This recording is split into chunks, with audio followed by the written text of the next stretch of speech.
Hey everybody, what is going on? I hope you guys are all doing well, and welcome to another tutorial video. In this video, I'll be explaining to you guys how you can put Google Maps into satellite mode. So let's get right into it. Now, to put Google Maps in satellite mode, you need to access the layers menu, and that is easily accessible from all platforms which you might be using Google Maps on.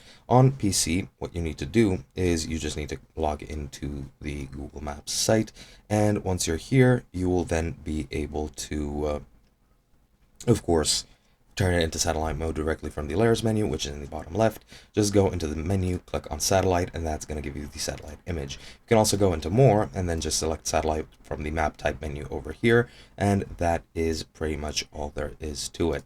Now, for mobile, you just need to access the layers menu as well, or rather, you don't even need to.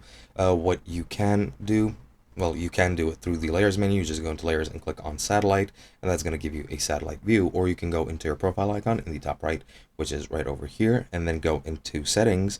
And then in settings, scroll down until you see start maps in satellite view, which does use more cell data. However, it will turn it directly into satellite view, and that is pretty much it.